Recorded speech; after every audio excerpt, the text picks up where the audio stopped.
In Genesis chapter 6, verse 9 until chapter 9 to 17,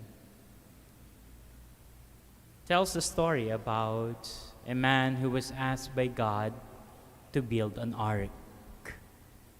His name is Noah. Noah allowed himself to appear a fool in the eyes of others because you're building something that somehow is irrelevant to their lives. Why would you build an ark? In chapter 22 of Genesis, Abraham was asked by God to offer Isaac, the son whom they longed for, the only son. And yet, he did not hesitate to do it. Though, of course, we know the story that God intervened. In Exodus chapter 2, story of Moses, he led the people to their freedom from slavery. God told him that, "Go, I am sending you to Pharaoh to bring my people, the Israelites, out of Egypt."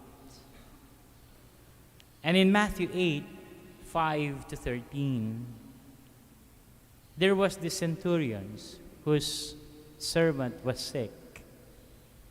And Jesus told him that, "Go, let it be done just as you believe it would."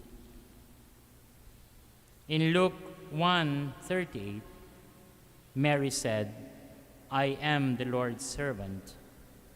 May it be done to me according to your word." What was common to these stories was the word obedience.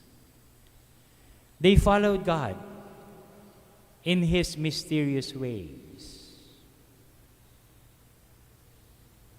They seldom questioned Him, but rather they trusted His ways.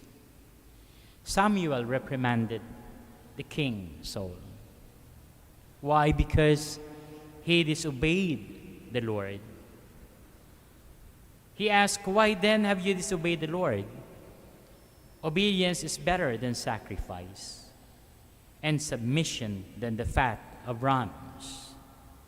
Because you have rejected the command of the Lord, He too has rejected you as rulers." In the gospel for today, the disciples of Jesus appeared to be very disobedient to fasting. The disciples of John and the Pharisees do it religiously. And his disciples seemingly, disobeyed this very important rule of their lives. And yet,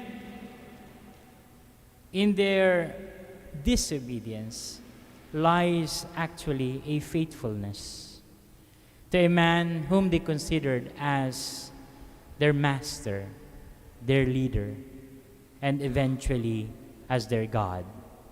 As Thomas confessed, "My Lord and my God." Actually, they are obeying Jesus, the new wine. Jesus that will bring them to a new life, giving them a new commandment. And so today, may you continue to reflect on the word obedience.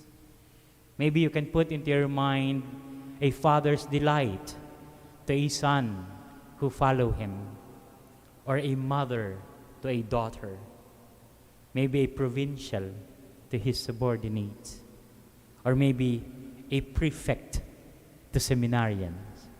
How delighted are they when you obey them? And may you answer the question, "Lord, am I obedient to your commands today?" Amen.